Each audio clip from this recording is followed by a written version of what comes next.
Have you ever just looked at the sheer number of different therapies out there? You've got CBT, ACT, positive psychology. The list goes on, and it can feel like this super crowded, kind of confusing landscape. But what if I told you that so many of these modern popular therapies actually share a common psychological DNA? That they all trace back to one foundational and frankly often overlooked figure? Well, today we're going to trace that lineage. So, here's our game plan for uncovering this hidden ancestor. We're going to start with Alfred Adler's core framework, and then we'll see how his ideas branched out and influenced how we think about our beliefs, our goals, and even our social selves. And then, at the end, we'll wrap it all up with a few key principles you can take with you.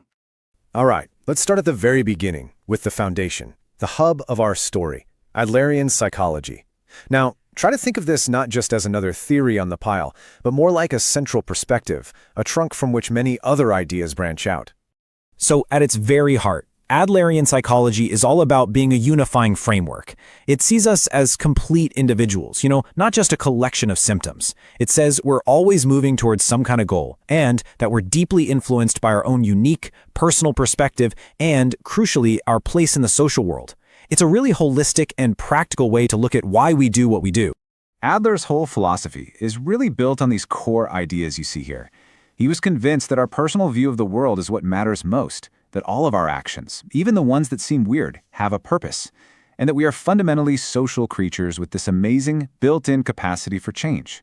This right here, this is the DNA we're going to be tracking through all those other therapies. Now, for our first big connection, and this one is huge. Adler was a true pioneer of what we now call cognitive therapy, all because he put such a massive emphasis on how our beliefs shape our emotions and actions. And that, of course, is the absolute cornerstone of cognitive behavioral therapy, or CBT. Right here, you can see the link so clearly.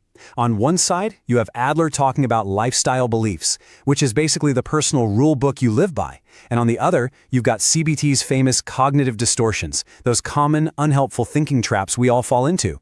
See? Both theories are saying the exact same fundamental thing. How we interpret our world is what really matters. And here's a perfect real-world example. This Adlerian idea of an unrealistic self-ideal, that feeling of, I must be perfect to be worthy? Well, that is the direct ancestor of the rigid should statements that are so central to CBT.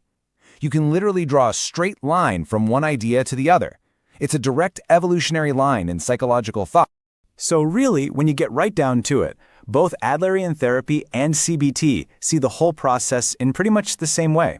It's a collaborative, educational journey. It's about the therapist and client working together respectfully, as equals. Okay, on to our next connection. This one is all about how Adler's focus on purpose and goals planted the seeds for these really modern approaches like acceptance and commitment therapy, which you'll often hear called ACT, and solution-focused therapy. This slide lays out such a clear, shared path to change between these therapies. It all starts with Adler's classic question about the purpose of a behavior. Then it moves to the solution-focused approach of envisioning a better future, and it all ends with ACT's emphasis on taking small, value-driven steps right now. You see? It's all about forward movement. So, instead of getting bogged down analyzing problems from the past, the shared spirit here is really captured in one powerful question. What do you want your life to be about, and what's one small thing you can do right now to move in that direction? Our final connection brings us to the social self. Adler's deep conviction that we are fundamentally social beings is this incredibly powerful thread that runs directly into two major modern fields, attachment theory and positive psychology. Attachment theory gives us this fantastic concept of internal working models. Think of these like the mental maps or blueprints for relationships that we develop when we're very young. This idea of a mental map just deepens and enriches Adler's focus on our social world, giving us a much clearer picture of how those early bonds actually shape us for life. And get this. Just look at the core pillars of positive psychology: fostering strengths, finding meaning, positive relationships, contributing to others. These are basically just modern, updated terms for Adler's single, powerful concept of social interest. He was talking about the importance of belonging and contributing to the greater good almost 100 years ago. Okay, we've covered a lot of ground, so let's pull it all together with a few key takeaways. This is the core Adlerian DNA that you can now see running through so much of modern therapy. First, and this is probably the most important one, your subjective view matters most.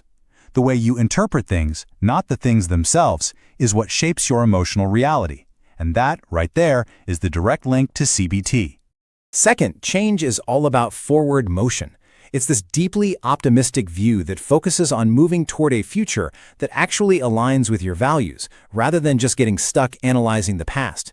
That's the heart and soul of ACT and solution-focused work. And finally, we just can't be understood in a vacuum. We are social beings right down to our core. Our well-being is completely tied to our sense of connection, our feeling of belonging, and our ability to contribute to others. Which, brings us to one last really thought-provoking question. If Alfred Adler's ideas are literally the foundation for so many successful modern therapies, why isn't he a household name? Why has his own name been so quietly left behind?